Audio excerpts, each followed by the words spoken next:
Peggy 18.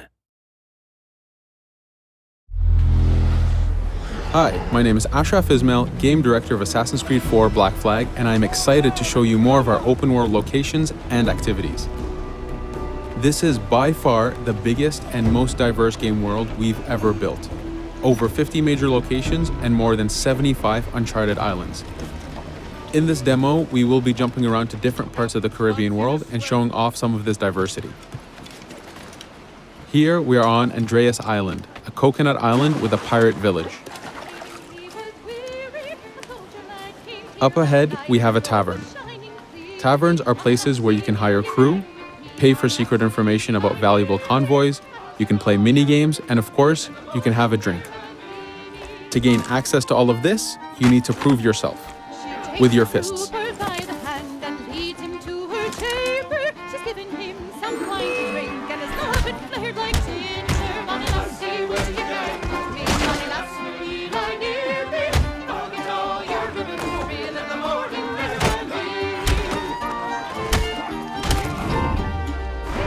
Now that the fight is over, you have access to the tavern and its services. This being a tavern, there's always plenty of rum to be drank, but drinking too much will have some fun surprises for you.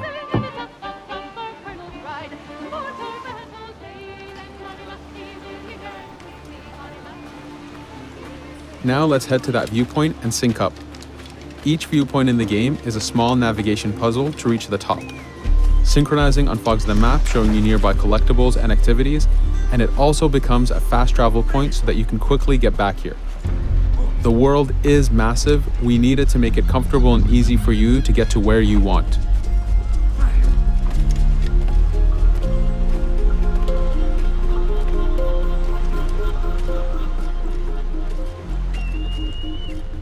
These viewpoints are also an opportunity for us to show off how beautiful and expansive this world really is.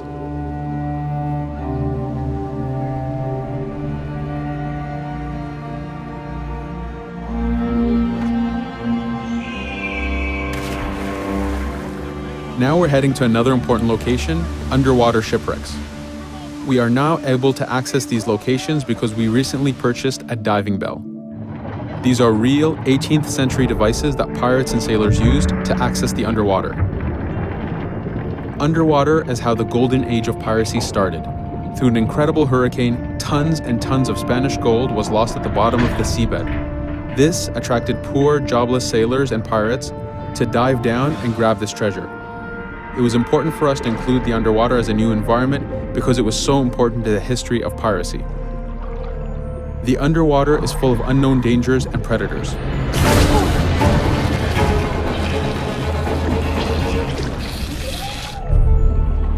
You do have to pay attention and act quick, but the risk is worth the prize as you need a lot of money to get all the upgrades for your ship, the Jackdaw.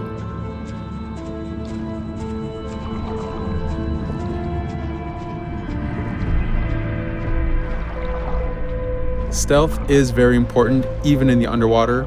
Here, we can use the seaweed and plant life to keep yourself hidden from sharks and other dangers.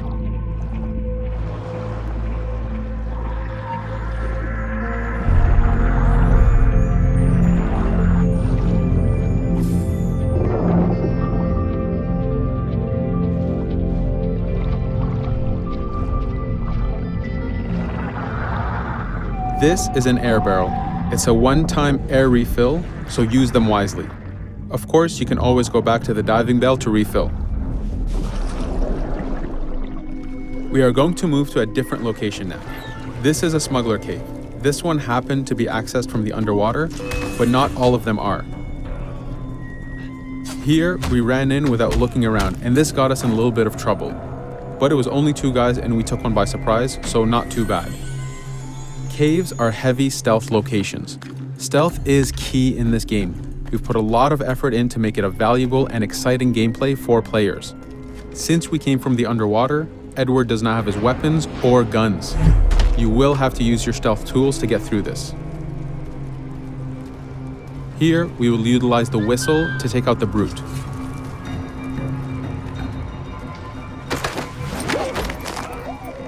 Anytime an enemy is taken out, they will drop their weapon for you to use.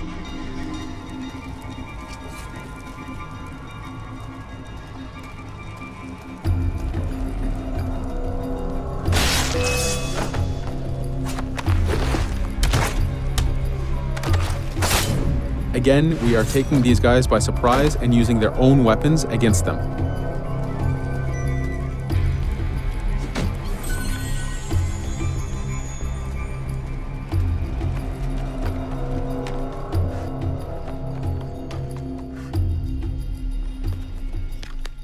Using just your fists keeps things quiet.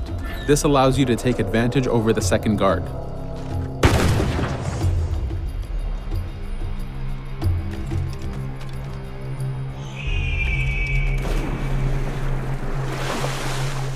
Up to this point, we've been doing a lot of pirating. This has attracted the attention of pirate hunters. This is fed back to you with the clashing swords above the health bar. This is a first level hunter after us. You can push the wanted system to reach level 4, where you have a fleet of intense aggressive hunters after you. The horn you heard indicates that this is a charger type ship. This ship is all about getting close and ramming.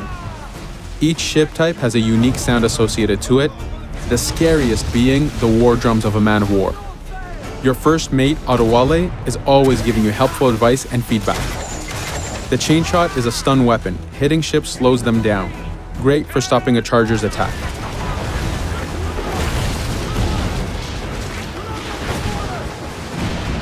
As the masts come down, we can start a boarding. We need to take out 10 crew members to win the boarding. Of course, we can do it any way we want. In this case, since this is a smaller ship, the swivel gun is very efficient.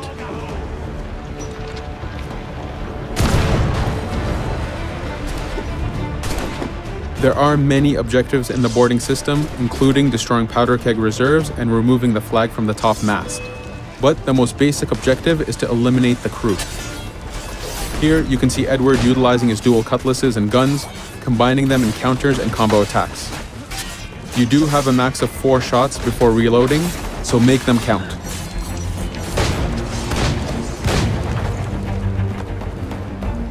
Plundering a hunter allows you to send a very powerful ship to your fleet. They are also a good way to gain ammo for the Jackdaw. In this case, we will use this opportunity to lower our wanted level.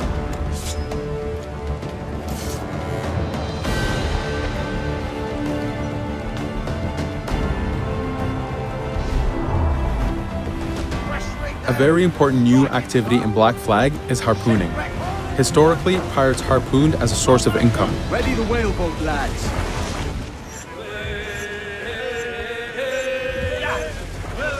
Harpooning is a part of upgrading Edward and his gear. There are many different types of creatures to harpoon, and they are all needed to get every single upgrade. Steady now, lads.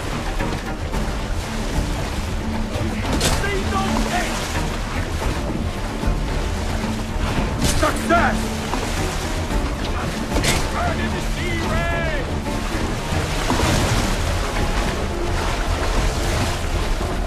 It's weakening! The blast has torn the rope! Stay sharp, lad. This is one of the smaller harpooning targets. Just imagine taking on a great white shark or a blue whale.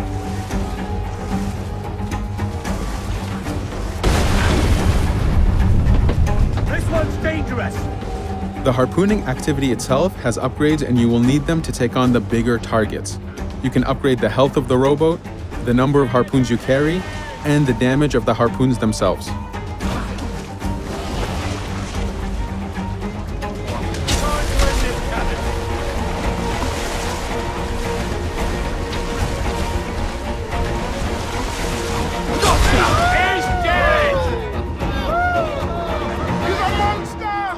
This was just a tease of the activities and locations. There is tons more for you to experience. Thank you for watching.